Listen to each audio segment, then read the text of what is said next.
There we are. I think that's just loading up. Let's see. There we are. This meeting is now being live streamed. This is the bit where I remind myself to stop swearing. Because every now and then I think it's the expressive language of spirit, or that's how I justify it, But Elsa, we're live now, and I'll just wait now to see if it's coming up on my screen. So if anybody wants to make rude comments, they're quite welcome to do so. There we are. Let's see now. Yeah, that's it. There we are. We're up and running. And Elsa Dillon, it's an absolute pleasure to meet you. And thanks very much for turning up. It's late for you. I know you normally go to bed early because you're on the farm there and you have to get up early and all that sort of stuff. So thanks for that. How are you doing? I'm doing good. I kind of feel like I'm staying up late, so it's sort of exciting. Yeah, it'd be like a party. Yeah, like a party. Well, we just don't go out. So we just do not go out. We haven't been out for years. And so when I get to meet people, it's like going out, and especially at night. Well, funnily enough, my wife and I, we're not going out people at all. People think I'm a sort of gregarious, very sociable type of a person, and it couldn't be further from the truth, to be honest with you. I don't mind being amongst people, but I'm not really a sort of conversationalist other than these, strangely enough. This is when I sort of come out of myself. But can I just give you a quick brief intro into what Getting Real with Dr. Joe's about? Yes, please. Thanks very much. So my name's Dr. Joe Delaney. I'm not a doctor of medicine. I'm a doctor in medicine. And all that simply means is that I've got a PhD in medicine. And my PhD really was to do with the relationship between the heart and the brain and the heart.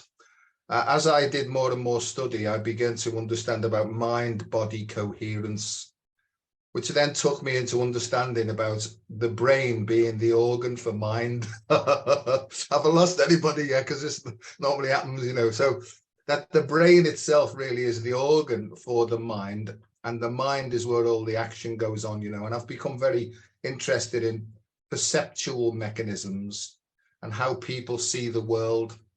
And I'm beginning to realize, to use the common phrase, that we don't see the world as it is, we see the world as we are. And that all becomes about our being. So it's really, to me, it's about being and becoming. And to get to this stage, I had to try and do myself in a few times, because in 1987, my head just exploded with all sorts of information that was coming in.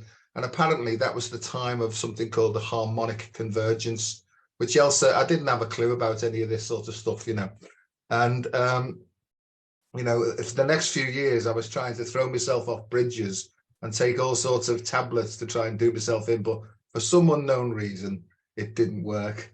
And I know the reason for that now, because it wasn't supposed to. But during that process, what actually happened to me was, when I took all these tablets, I should never have a headache for the rest of my life, put it that way, I took all these tablets and I knelt down, and I wasn't really in touch with God or spirit or anything like that then, but I knelt down and I just said, look, I can't handle this anymore. I'm hurting myself. I'm hurting so many people. Can you just help me to go now, because I've had enough, And then all I can remember, it's patchy, but all I remember is this peace that passeth all understanding descended upon me. It was like a complete and utter stillness. And within that stillness, I understood everything. I understood completely how the whole universe worked. And then I got the boring old light tunnel, going through the tunnel thing and all that sort of business, I got that one. I came out into a completely different world, and I can remember thinking, what is going on, Anyway, I got a feeling. It wasn't really a voice, but a feeling that something said to me, son, if you can't take a joke, you shouldn't have signed up for this. You signed up for this, right? And basically you have to go through all this stuff, right?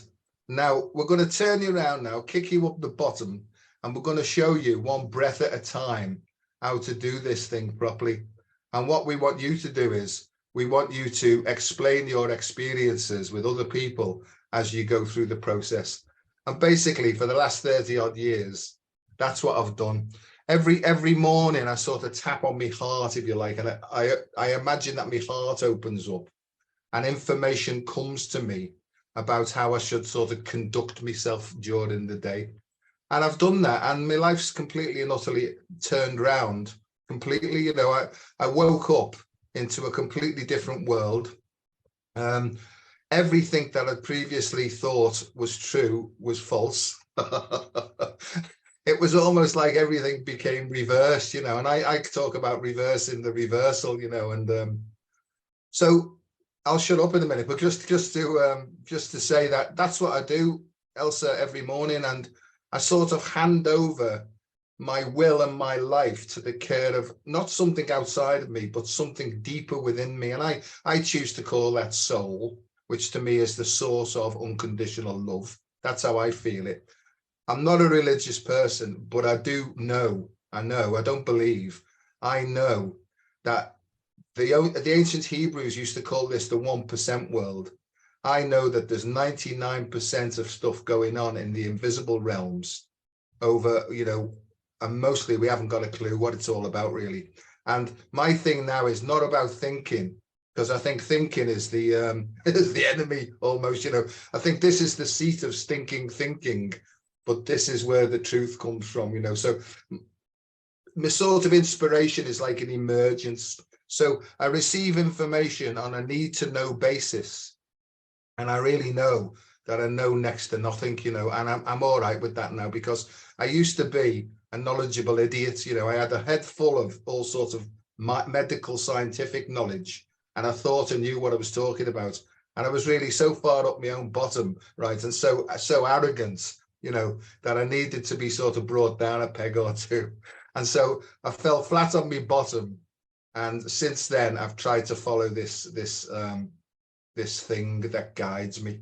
And I don't really get into all, you know, I've heard you on a few of your talks, you know, there's stuff I don't know, and I don't go digging for it now. It's almost like I have to just sit and let it come up and then act upon that information received. So there we are, a long sort of drawn out thing, but you know, most of the time I honestly haven't got a clue, and people say to me, but you've got all these qualifications, you should know. And to be quite honest with you, I don't, you know. I've got no idea. People say to me, what shall I do next? And I say, I've got no idea. I don't even know what I should do next. So don't be asking me. All I can say is what you're looking for is in there, right? So you go in there and I'll show you how to do that. And off you go and find out for yourself. There we are. I'll zip up now and give you a chance to say something. So you said that you feel and that you felt. So the word think origin is actually feel.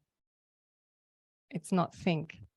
And I hear everything you're saying in Dr. Joe's terminology, but it sounds like I'm speaking.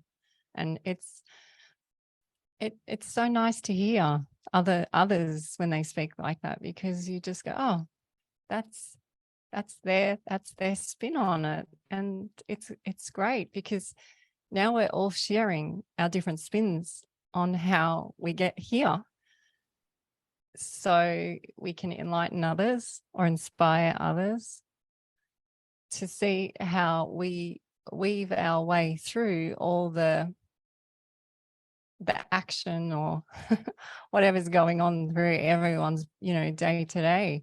And you kind of weave in and out of it. And you just, if you're following your true path, you seem to just be able to weave your way through it. But if you're in that, if you even hear yourself say, I think this and I think that and I know this, as soon as if I hear myself say that, I just go, No, you don't. Who is talking? And it's a wake up. I go, oh, who's that? Because I really don't know. You know, I look back over years, and I didn't know stuff then as I know now, but what I do remember is the feelings. I always remember the feelings. I always remember how it made me feel.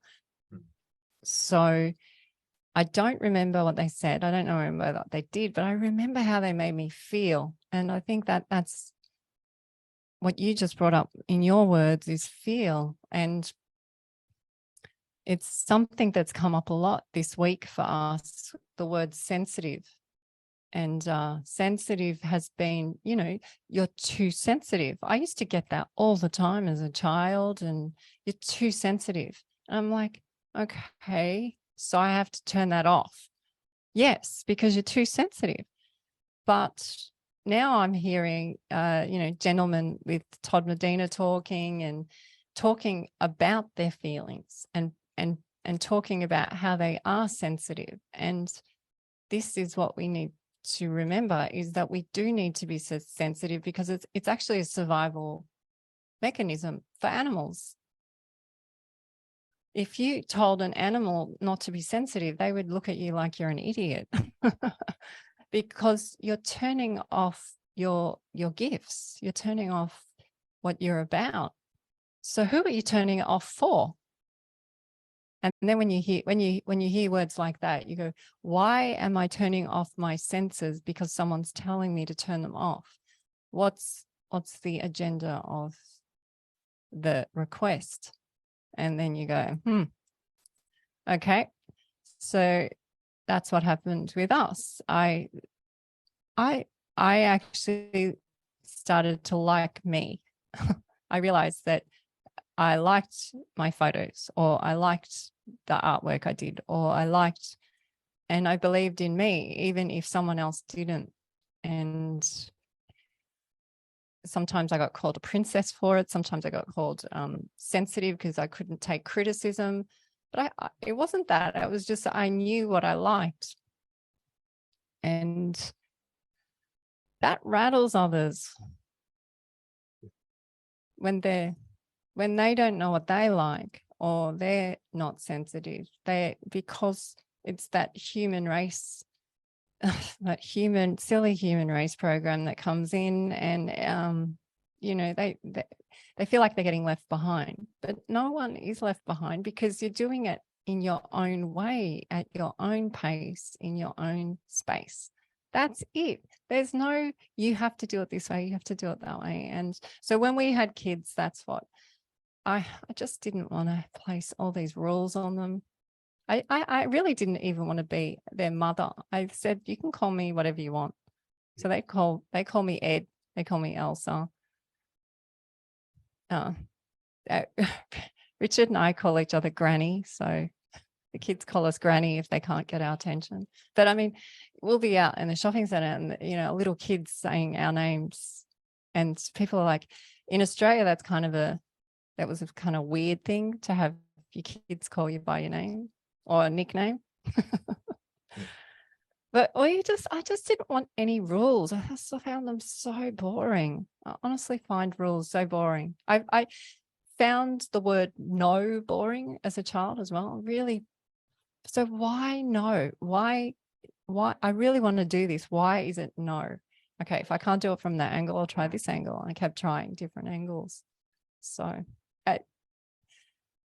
I guess why this sensitive thing has come up is because if we can all tap into our sensitive again and feeling those feelings, and like you said, just being quiet with them,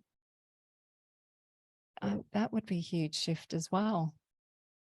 Just a few moments to stop doing your rushing around and finishing off all your have-tos and busyness, and just sit with those feelings. Why am I feeling this? Question yourselves. Why am I feeling this? Why am I feeling that? Is it because I don't want to let go of something? Is it because I need more of that? You know, just work out if it's an essential, like does my body require it, or and become your own physician, become your own critic, become your own, rather than waiting for everyone else to give you their opinion. And it's so amazing these last, decade or social media, everyone has an opinion, everyone. And I guess because I'm late to the social media table, I always laugh because I go, can't you just delete it? Just delete it, delete it, delete it, delete it. If you don't like someone, turn them off, turn them off, turn them off. Like the kids will say, look what this person just said. And I said, there's a button, just keep pressing. You don't, why are you buying into all this? And they said, but they said this. And I said, so they're allowed to say it. I think it's, I have an image, you see, of like flies landing now, and they're a bit of a disturbance, but then the tail goes and just swishes it off, you know what I mean? And that's where I'm to. But I was, sticks and stones may break my bones, but names will never hurt me. It was the opposite way around for me. I was so conditioned to worry about what other people thought of me. It was so deeply sort of fed into me, if you like, and implanted in me, that it ruled me for most of my life. And when I drank, it temporarily released me from that. And that's why I became addicted to alcohol, because we talk about feelings. It changed the way that I felt, and it gave me temporary freedom. It gave me the ability, posh word coming up now, to act extemporaneously.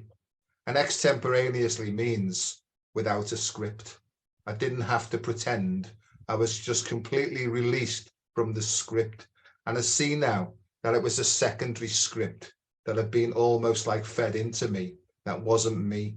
And it obstructed who I essentially was. I'm just going to go with this because it's coming out now. And I realize now today is that we don't need to learn anything. We just need to unlearn everything, basically. And I know that's been said before, but we don't get after, we don't have to, in a cognitive mental way, we don't have to get hold of anything. We just have to let go of everything. And that's what the freedom was. And that's what drink gave me. That's what drugs gave me. That's what it gave me, the ability to act in a way where I felt free. But when I didn't have these sort of chemical substances to do that for me, I fell back into this socially engineered construct that wasn't me, and Elsa, I didn't know all of this. I had to be sort of committed to a psychiatric department to start to learn about this, and that's when I got in touch with what's called the IAM Approach. Several years ago, I got this, we get inspirations and they drop in, and again, you're going to write something called the IAM Approach to Health and Wellbeing. And I thought, well, okay, well, I've heard of the IAM. I've heard them all going on about the IAM and all that stuff, No, Joe, for you, it means internal asset management. And I thought, okay, explain more, because this is how I talk to my higher, deeper, whatever it is thing that's guiding me. I say, give me a bit more clue on that one. Well, internal means you don't have to look outside for it because it's inside. Oh, I thought I can handle that. Asset means an ability, a skill, a power, something that you're good at innately. You're innately good at. And I go, well, do the innate bit. Innate means that you're born with it and you don't have to learn it. It's something that's natural in you. And you're here with a set of natural skills and abilities. Call it your calling, if you like, Joe, your vocation. I thought, oh, hang on, steady on. Who is this, by the way, talking to me? And I got, just shut up a second, Joe, just shut up a second. We'll give you the information and then you can digest it. And I got, okay. Internal asset management. Yes, Joe, it will be using your innate skills to express yourself, right, in order to feel the joy of living. Because when you work with what you're essentially good at, you will feel a flow, you will feel joyful, you will feel enthusiastic, You will be going with the flow. That will radiate out to others. Your job isn't to help others. It's simply to express who you are at the depth. And I said, well, thanks very much. I'll just pop off and, you know, so IAM means internal asset management. And my job really is to help people to focus on what's strong in them, not what's wrong with them, you know. But the world we live in always focuses on, well, you're not very good at that. You need to do this. And I'll give you, if you come on my course for £2,000 a month, right, I'll show you what you need to do next. And we don't need, as you well know, we don't need any of that. All we need to do is sit, tap on our heart and say, hello, is there anybody in there? Right. And just wait. And it's almost like, if you're willing to just give that a go, and anybody listening to this, just have a go. What have you got to lose? You won't be possessed by evil spirits, I swear to you. In fact, you'll be dispossessed of all this stuff.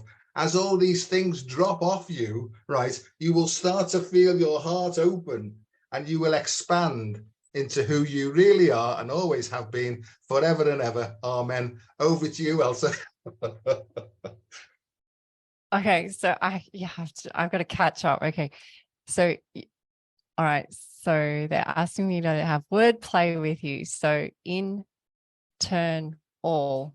So we're all spinning, and it's all of us. So that's I, right? What was the other one? Asset. So ass. Yeah. Sit down. ASET. Oh, ASET. Good. And management. See, now ASET's kind of come up a bit for us this week because I'm big on the whole.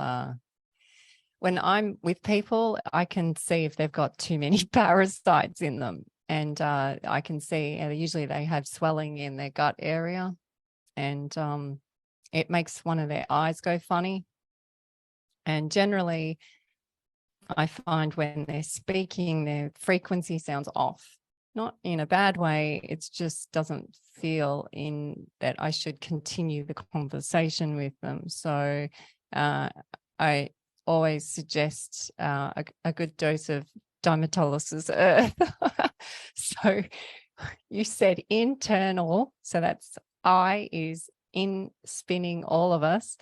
ASET. So I class parasites as different types of beings. So ETs, and they're in your ass.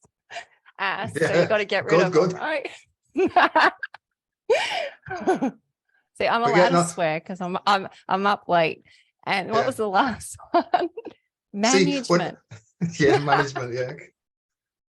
So management. Well, if you can manage those two, you're on a good path, because now you're in control of.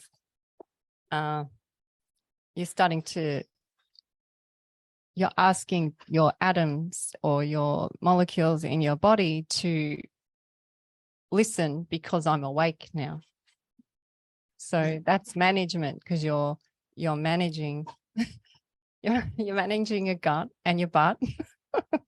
But you're also seeing that you're part of the inner you, but you're part of everyone is that as well. And that word, that first word that you said, I, is I've never looked at it like that. And I thank you for those words, because I think it's great.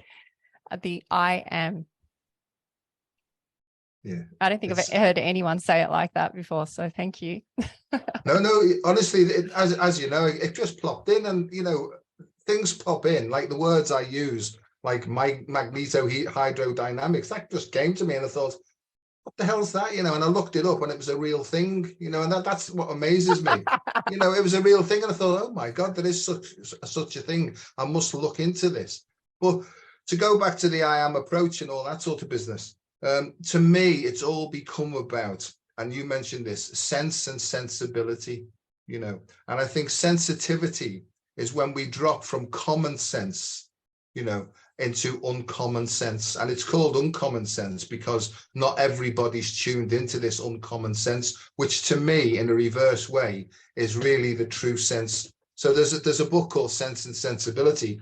And to me, that's really about dropping into and extending our radar, you know, so that we can pick up information that's not readily available to lots of people, so that we get to understand it and we can almost like pass this information on, not trying to regulate or control anybody, but just sharing this information. And then if it resonates with them, that we maybe can give them some sort of guidance or talk about how it's affected us, really. Because I was a manipulator. I was that sensitive. I could, like you, I could pick up people's feelings and I would change myself in order to please them, you see, you know. And, you know, I was like a chameleon, but I'm still like a chameleon. I was almost like, I was sort of half diagnosed as schizophrenic at one point, but I see now it's just multiple personality order rather than disorder. It's actually, it's quantum, you know, it's quantum. Elsa, I didn't understand all this, but it's our ability to tap into what I've been given and shown, the 12 levels of intelligence that are possible for all human beings. And just these tubes or streams of consciousness that feed into us, a bit like the Hydra, really, but in a more positive way. You know, we're all being sort of opened up now to all these possibilities. And it's just to sit with it. And this is the most important thing. I'm sorry I've sort of hijacked this for a second, but it's got to be done in a sequential order. It's almost as if how it went in, that's what it's got to come out. It's like first in, first out type thing. Because if we're working on something that's not in the right order, we're just wasting our time and energy, really. So how do we know? How do we know what order to work in? Well, that's where we just sit and we ask, please give me the information that I need to act upon today. And then my head will say, well, what's going to happen in the future? And I get, Joe, you don't need to know. Just work today. Just work today and you'll get the answer when you've taken the action, right? But it won't be, you won't know until you've taken the action. So you've almost like got to work in blind faith, which is a feeling, you know. And you'll get to know in 3 months' time, because the old Joe wanted to know before it happened, just in case it didn't feel too good, so he could duck and dive and dodge and weave and get around that stuff. Sorry, over to you. Well, you bring up good points, because that's a big one. It's the doubt. And I too was that person who would stop being myself to make others feel comfortable because they weren't showing up right. And then I realized, what am I doing? My kids are saying this. This is not right either. I'm sorry that these, it really started probably around the schools, going back to this, you know, when the first batch of our children, I say the first batch, so the first 4, they did go to school, and I was with others, and we had done things very differently to they had already. So we were already different. We had different careers, and I couldn't be my fullest around them because it made them feel uncomfortable. And then I just went, no, this is not me. I have to be my fullest. As soon as I was my fullest, a lot of communication stopped, but that's okay. It's meant to. But yeah, it just, you just, but you feel confidence, you feel brave. You know, you do, you feel confidence from it, you feel brave, and that doubt turns off the next time. So the next time that little bit of doubt creeps in, you go, I've heard you before, and you didn't work for years. So, and I turned you off last year, so why are you back? Yeah. But it does, the doubt does creep in. It does. It does. I don't know if that's a feeling, or was it a program, or what it is, but it does seem to creep back in on us, you know, us humans. And it's like a little test of your, like you said, of your faith, of that a test of the I am in how it's a test of how you're spinning the I am in turn all. How am I spinning? How is it all spinning inside me? Is it spinning like it's fully at its fullest, or is it at half spin? Who wants to be like, if you are only here for a certain time and it's a precious life, why do you want to be only a half spin? Why do you want to make your kids see you as a half spin? Do you want to wake up and reflect back on your whole life and I wished I had done that? Really? Is that really what you want to be? So what is stopping you? So you're going to have all the excuses why to stop the things that you want to do. Just start a little bit each day. Just whether that's going for a walk or drinking more water or saying hello to the neighbor or just or being more friendly at work, even though you might not like your job, just work your way through it until you can lift your vibration to go to the next stage. Or, this, I hate my job, or stop going, change your lifestyle so that you don't need to work. And you hear people, they say, I can't do this. I have commitments. I have this. No, you don't. All you have here is to breathe, to walk, and to be. That's it. That's what we all came here to do. There's all the other stuff is just, like you said, it's the script or the story of what you were told that you had to be. So then when you come back to unraveling everything, so you've unraveled everything and you bring it back to the basics, I am, then you build from that. Now that's magic. That's magic. And that's what you're doing. That's what you've been doing since 1987. You've been building. So now you've built a proper understanding. Like you have built a real foundation now of the true spin of Joe, the true spin that you came here to do. And you're allowing the true spin each day. You say, I get up and, okay, I don't know. And I'm okay even if I don't know till lunchtime. That's fine. You want to give me a day off, that's fine. I'll take it. That's okay. No. That is. It's lovely this, because I'm here to lower the tone, really. I really mean that, because I think that it's to be able to play all the keys of the keyboard, and I've been told that I was born in the spirit of Heyoka, which is the Joker. It's the cosmic Joker, Heyoka. It's a Native American Indian clown, basically. Heyoka. And my mother, okay. Heyoka, yeah. See, I've got this, so that's happening now up and down my spine, because this what happens, it's coming in a big way now. So what happens is it comes in, it goes, okay, son, you're on the right line now, you're on the right line. So yes, my mother used to say to me, Joseph, will you please be serious? Right, when I was a kid.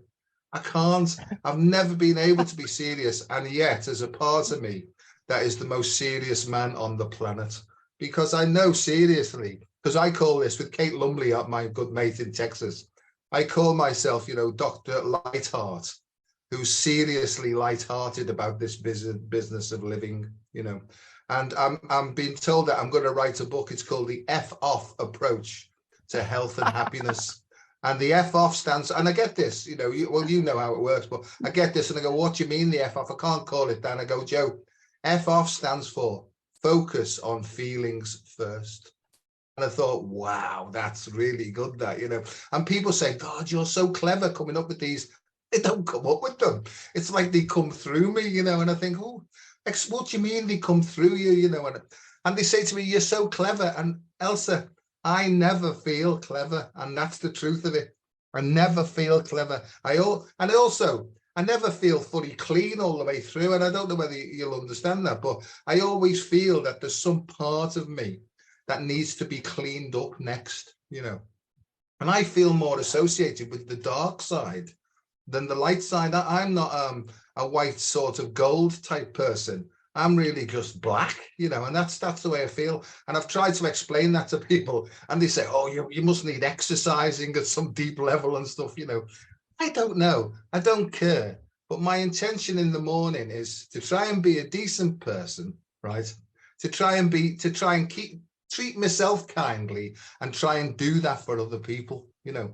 But there's a part of me, and I have a picture of a big black dragon with great big extended wings, right, with claws on the end of it, right? And this used to scare the daylights out of me, right? But I got, Joe, I'm here to look after you, right? Because I've heard you talking, and these things used to frighten the hell out of me when I was a child. I had a recurring dream when I was about 7 years of age. I was terrified of the dark. I couldn't go to sleep.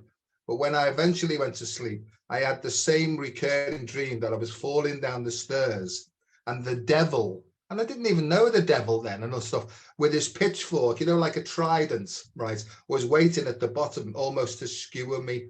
And I had that for months and months and months and months, you know. And then at the age of 11, I was sent away to start me training as a Roman Catholic priest, you know. And because, you know, this is the journey I went on. I didn't stay there long because I missed my mum, you know. And but lots and lots of stuff happened at that priest training college, the seminary. And I've looked back at that and I thought, well, I wonder what that was. Was I sort of abused, you know, and all that sort of thing? And I got, no, Joe, we were visiting you there all the time. And I used to say, well, who are you that's visiting me, you know? And I'll shut up on this next bit, but in the nighttime there, I couldn't go to sleep, but I would see things coming through the windows at me. There was loads and loads of things coming in all the time, you know. And since I've got a bit further on this pathway now, I understand what they may be, and not negative things, but actually very positive things, you know. And Lisa, Elsa, sorry, I'm like you. I'm not afraid of anything at all anymore, because I have a feeling that I'm being looked after, guarded, and guided by a force that's much more powerful than little Joe. Wow. So as soon as you said the pitchfork and the black, because I'm like you, I see the black a lot in a lot of messages I get. They show me a flash and then they go black, and you know, a lot of people would say, oh, is that the end, or is that the, you know, the new world? I'm like, no, this is where you start growing from. That's where you can shine new light. And so the black always now is a good thing for me. But when you said the pitchfork, I can see them going, come on, Joe, get up there, giving you a jab with the fork. Like, I see it in a playful way. And it's funny you brought up, you know, beings, because you reminded me of a recurring dream that I used to have. And I used to have a recurring dream of a wolf howling at my window. And it was very real, if not real. And he was big and not much bigger than a dog. And this week, we woke up to the wild dog calling us. And I went outside and for 20 minutes listened to this wild dog calling, the howling. And it was eerie, but it was beautiful at the same time. It echoed through all the hills, and so I faced that fear this week of that dream that I used to have as a child. And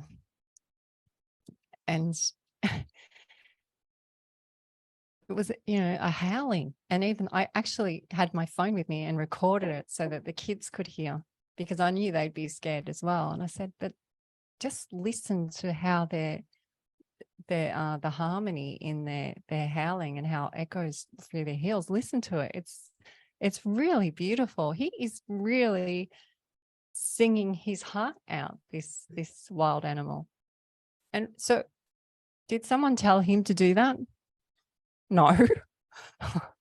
He's just up on the hill with the full moon doing his thing, because he wants to do it, because it feels good, because he wants to communicate to others. No one told him. He didn't get a wolf manuscript or a wild dog. This is what you got to. And so that animal is sensitive. That animal has feelings. He wants to communicate to other animals. He wants other animals, not only his species, but other animals to hear him as well. And we learn so much from the animals. And the kids always say to me, I'll come inside and I say, wow, I've just learned something. And they said, oh, who told you this time? You're not going to say it's the, because I came in the other day and I woke up and there was this big green fly on, like, right in front of my face, and I saw all his eyes, and he told me things and I learned things from him. I came inside and we got teenagers now, so I come inside and I go, you'll never get what this fly just told me. And they've just all looked at me. Can you just try and be normal? Just try for a few hours. I'm like, do you want to hear what the fly said? And they're like, yeah, we want to hear what the fly said. But it's just funny because, again, like you said, have a laugh at yourself. And then actually sit with what the fly told you. What did that fly message say to you? And it's funny because, you know, we continually shoo a lot of these insects and messages away, us humans. And they're right in front of you all the time. And you can, and like, I love watching how animals try and interact with humans and how they get ignored. And I love watching how they're persistent. Animals are persistent, but you can see them attracted to the ones that are giving them acknowledgement as well. We've got two black it's cats. Really cool. Two black cats, Pumpkin and Griselda. And, you know, course. of course, you know, and, you know, Pumpkin's old, you know, but she loves her dad, you know, because when I walk in the room, she's going partially blind now, but she can pick up the vibration and she goes, whoop, is that you, Dad? You know, and I almost like, well, you know, but I have that conversation with her at depth, you know. The other one, Griselda's a rescue cat from Cyprus, you know, that we brought over. And, you know, she's completely the opposite. And I've heard you talk about mirror gazing and mirror work and stuff like that. And I've done a lot of that, you know, it's got to be nearly 30 years ago now. I was just sitting down when all these things were happening to me. And I got the message, go to the local spiritualist church. Now, I was brought up Roman Catholic, you know, and I got, well, hang on a second, that's against my religion. And I got, no, hang on, Joe. You said you were going to put all your beliefs aside and start afresh. So go to the local spiritualist church. Well, I didn't know what a spiritualist church was, right? But I got, just go along. We are with you. And I thought, okay, I'll go along. So I went in. Well, I'm sitting there and it's all white on the inside, right? It had the Lord's Prayer on the wall. I thought, that's a bit strange. Thank goodness for that. You know? And then they sang this hymn, Faith of Our Fathers. Well, that was like my favorite Roman Catholic hymn. You know, I thought, this is very strange, this. I started, you know, to get that type of feeling, you know, that came over me. And then they introduced the medium. I thought, well, she looks like a normal person, you know, because I was expecting the coned hat and all that sort of thing, you know. And she started to talk about spirit. There was no death. In fact, death was almost like a promotion and all. I thought, this is interesting, you know. And I was really hooked into this new way of thinking. And then she said, and now, oh, hang on, she said, they're coming in now to bring some messages, right? In fact, I can feel emotion coming up in me now from what I'm going to share next, okay? So she said, I'd like to come to the new man in the room, right? He's never been here before. Well, I could feel my bottom go, oh, that was like a thing, you know, for flipping heck, right? So she said, there's no need to worry. She said, I've got, I know a lady here. She said, and I got a picture of me nan then, it was in spirit, you know. I've got a lady, oh, she said, God, there's so much love coming from this person for you. She said, and she's saying, well done, son. And she's holding up a bottle of beer. And she said, you've taken the right steps now. Well, I'd just gone through the 12-step recovery program of Alcoholics Anonymous. And she was pointing to this bottle of Guinness, you know, because we're Irish Catholics and stuff like that, you know. And see, I've got it now. It's coming in a big way now. Okay. Ooh. So I get like a sort of a knee trembler feeling, and then goes right up my spine, you know. So she said, I think this is your nan. And I said, yes, it's me nan, you know. And she said, oh, hang on. She said, there's somebody coming now in the background and he's singing. And I got this diddly idle deedle idle deedle idle deedle do. And it was my granddad. And Elsa, the next thing's like a miracle. She said, he's telling me that he lost his thumb single-handedly building the first Mersey tunnel. Well, my grandfather lost his thumb while he was building the Mersey tunnel. It was as clear as that, right? And she said, son, once again, you actually signed up for this. You know, you're going to become a healer. Didn't know what was healing was. You're going to help people to understand what it's really all about. Blah, blah, blah, blah, blah, blah. Well, I came out of there overwhelmed, right?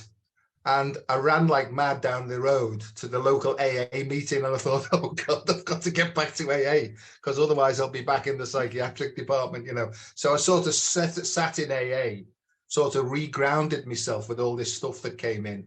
And I got the feeling of, you are being looked after, son, right? Every single moment of your life now, we are with you, and we always have been, but now you can sense our presence, you know. And so that was just another story that came through, you know. I don't know why I share that, but just to say that I didn't believe any of this stuff at all until I started to get all the feelings coming through really strongly, and then all the pictures in my mind's eye and things like that. Phew, knackered now after all that. So yeah, it's can get quite tiring, but I get exhilarated because you're talking to people that aren't here, but they are here around us. And so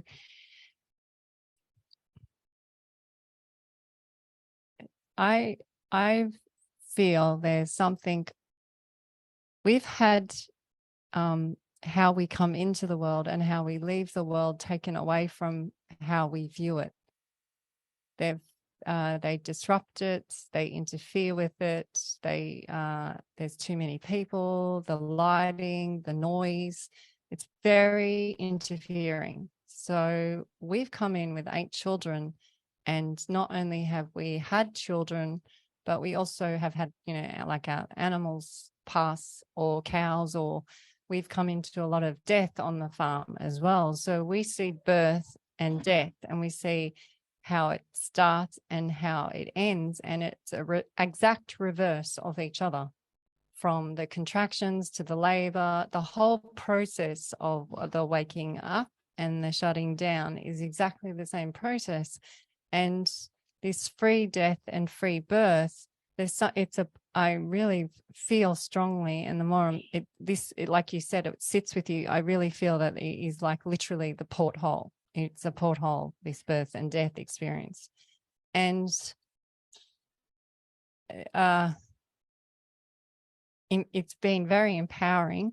It's also made me understand how I can now communicate with all these other beings, because that porthole, I've had it happen so many times around us that it's just open all the time now. So if someone needs to come in, whomever they may be, whether it's a grasshopper or someone up there or someone in the inner earth, it doesn't matter who they are. It's okay.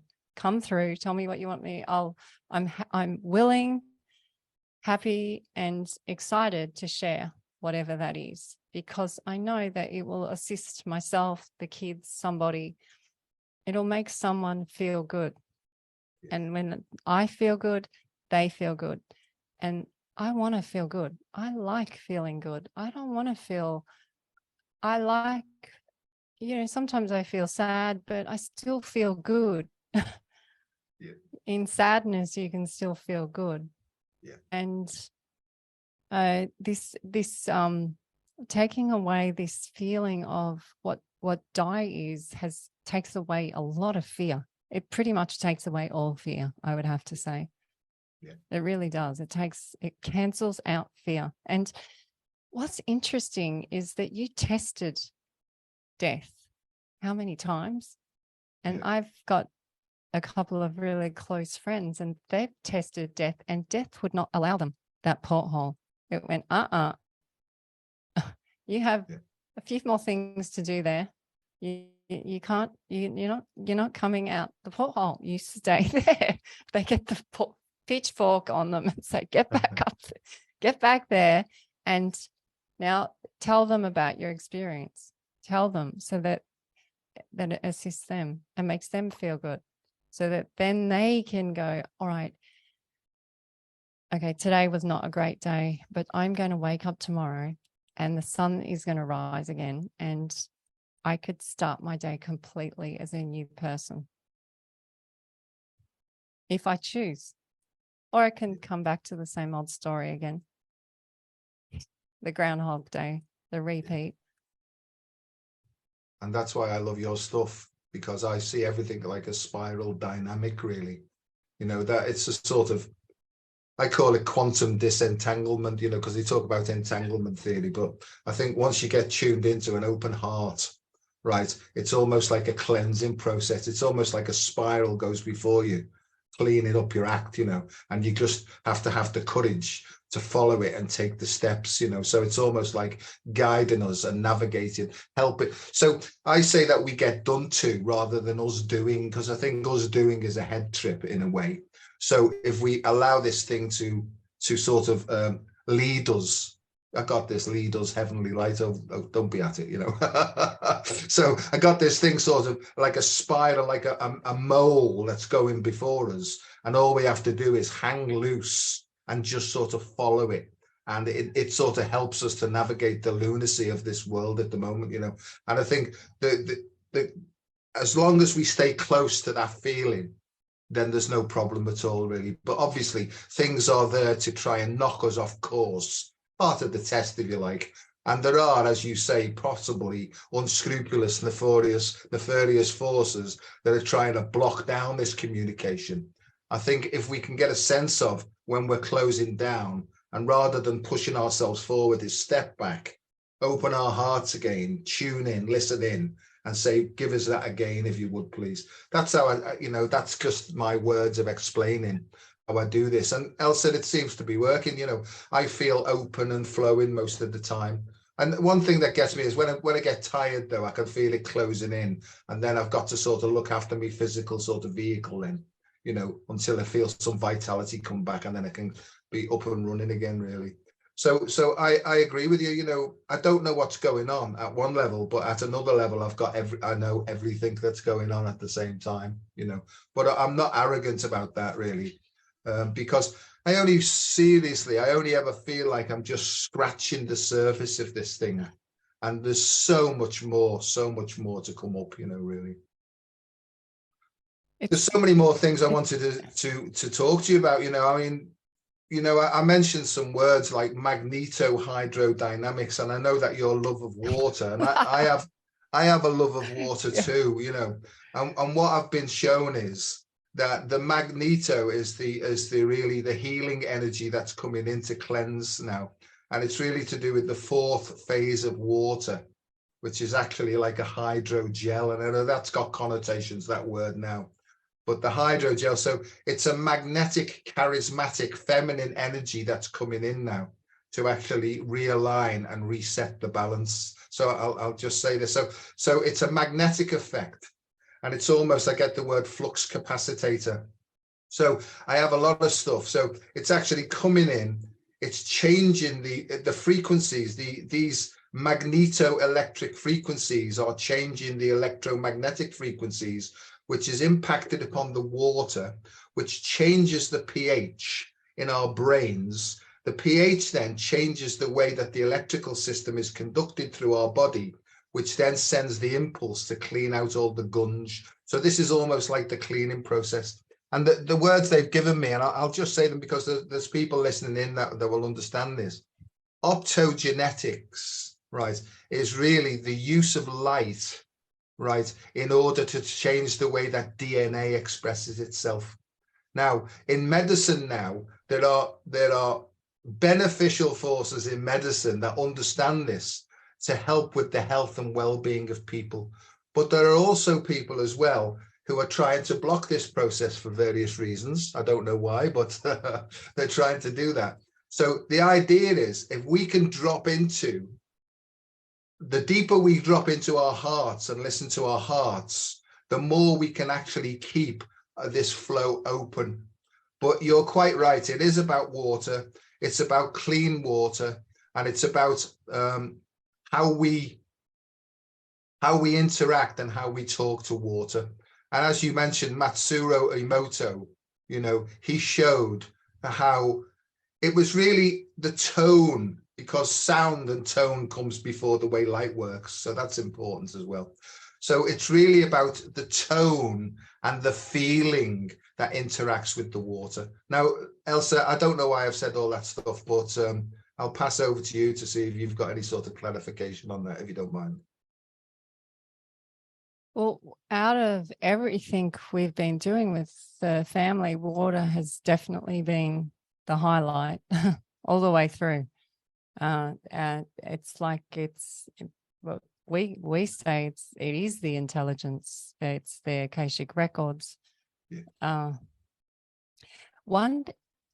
So our girls dive into the water, and when they're in the water, they hear beings in the water. Sometimes it's animals, but sometimes they call them sirens. There's all different types of sirens, fresh and saltwater sirens. And they show the girls where these certain crystals are. And we always laugh because, there's 6 girls and they all find crystals and they all are gifted crystals.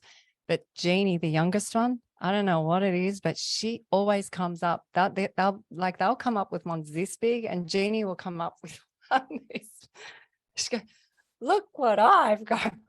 Anyway, she came up with a rock that's about this big, and I'll see if I can bring it on a show one time. But it's filled with water, this rock, and you hold it up to the light, and you can see bubbles in the water, and it's quite a lot of water. It's like, I would say, nearly like 3/4 of a cup of water in there. I said, "Do you know how old that water is?" When you're around this water, I just feel so much knowledge in this stone with this water in it. It's because it's not touched by anything for hundreds, or I'm not an archaeologist, so I don't know how many years it would take to keep that water in there, but we're talking a long time.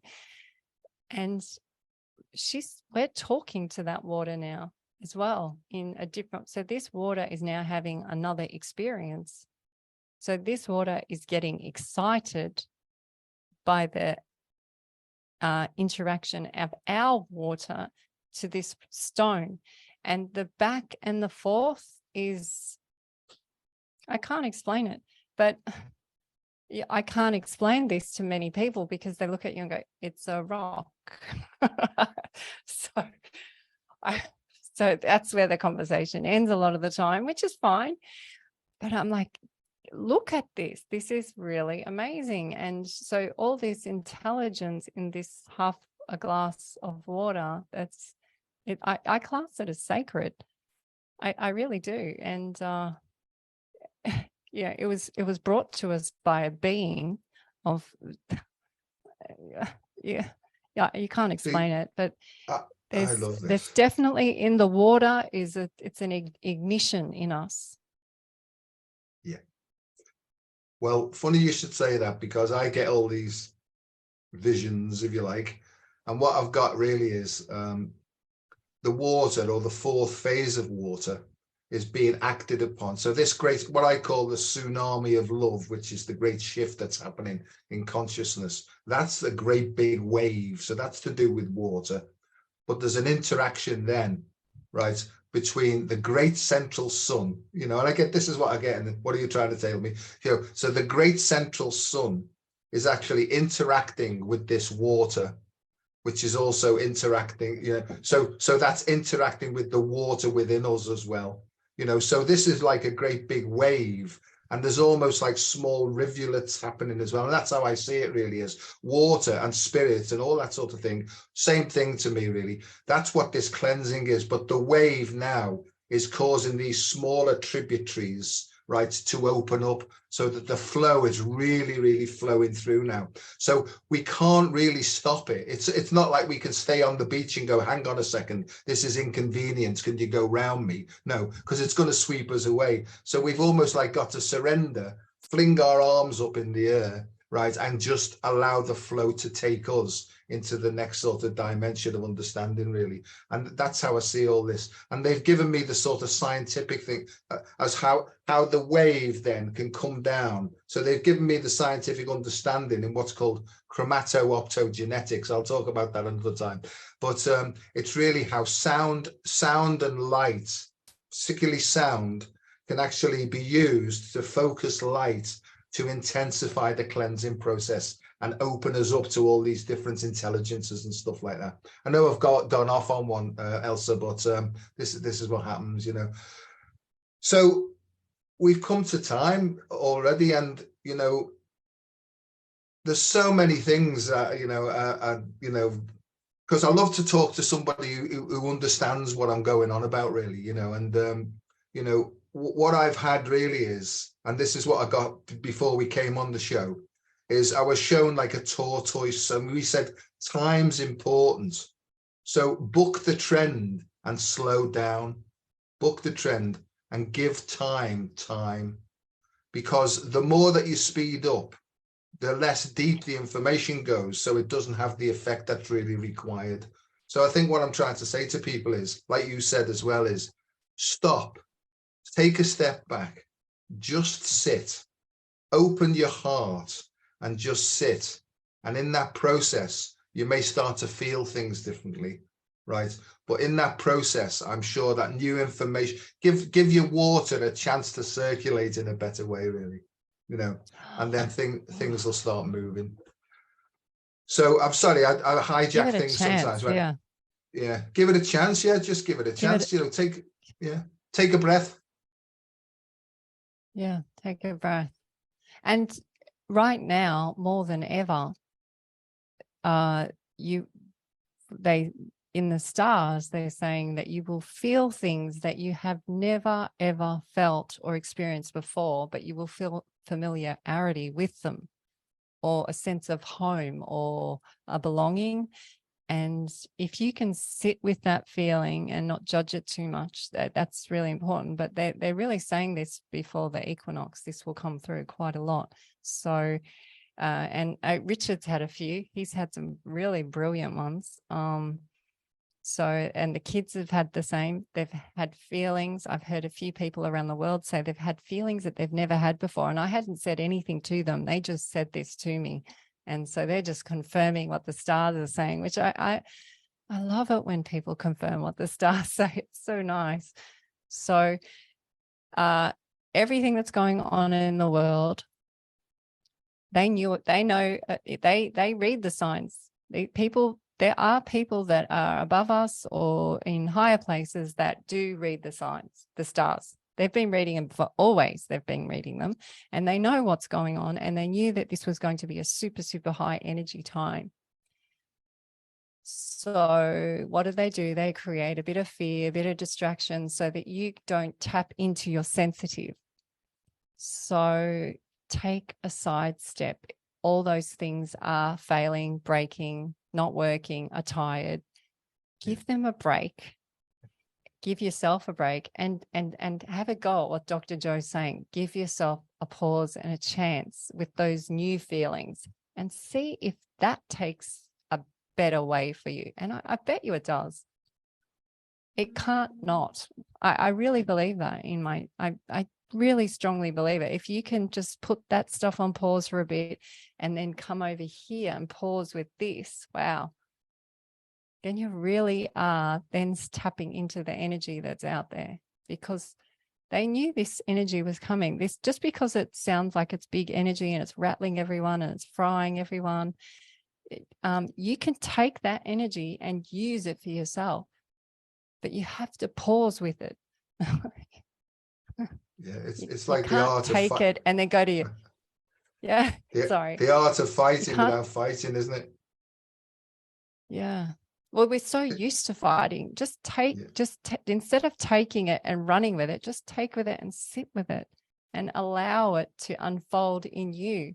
And that will be very confusing. Those words would be very confusing for people. But you know, sometimes if you keep pushing it aside, then that's when the other stuff happens, the discomfort, the disease, because your soul really wants you to get back there.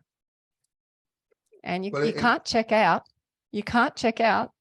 Dr. Joe tried to check out and it wasn't going to let him. Yeah. And I think it's simple as well, really, because in the central sort of tenet of vibrational medicine is that any pain is simply an obstruction to the free flow of vital energy throughout the body. It's simply, that's what pain is. It's just an obstruction. It's either a partial obstruction or a complete obstruction. And at that point, what actually happens is the energy accumulates and it starts to cause damage then, because it becomes high pressure energy then. And that's what actually causes the mutation of cells. But then that's another story. But so the whole point is what's causing the obstruction. And it's always to do, if you like, with a misunderstanding, right? And so if you can sit and if you can ask your heart, please soul, again, here it comes again. I always get this, you know, it's like, go on, son, you're doing well, carry on. Yeah, dear heart, dear soul, what do I need to do? And they'll show you specifically, they'll say, you said no there when you really should have said yes. So go back now and say, look, I've changed my mind and I'm sorry to be awkward, but I've decided that I can't actually do what I said. And as soon as you do that, the energetic obstruction opens, the flow is restored, and it takes you to a next level of growth then.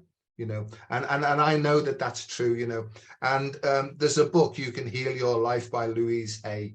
And when I first read this, I thought, what a load of old nonsense. And I can see now that it's not nonsense at all, that these are basically soul's sort of, the soul's curriculum, really, that we signed up for in Soul University, you know.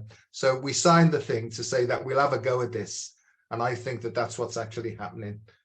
You know, Elsa, I'll have to go. I've got to go and mark all sorts of assignments and stuff like that, you know, boring stuff to get some money. But thanks so much for staying up late and talking to me. And hopefully further down the line, we can have another one of these, because I want to talk about Nefertiti and Akhenaten and Nefertari and Ramesses II, because I've got loads of stuff from there as well, you know. So if you're up for it, maybe we can do this further down the line. Well, I'm hoping that a lot of the people that we speak with, that they'll feel comfortable enough to want to talk again. I love talking with you. So I really, whenever you want to speak, just speak. That's what we need to do. We need to share. So we need to sit around the campfire and share. And I like these late nights. These are fun. Great. You need to get out more. Yeah, I need to get out more. So lots of love coming at you as always, and hopefully see you soon, and we'll do this again. Thank you, Joe, for having me. Thanks very much. Bye. Bye. Thanks everybody, and goodbye.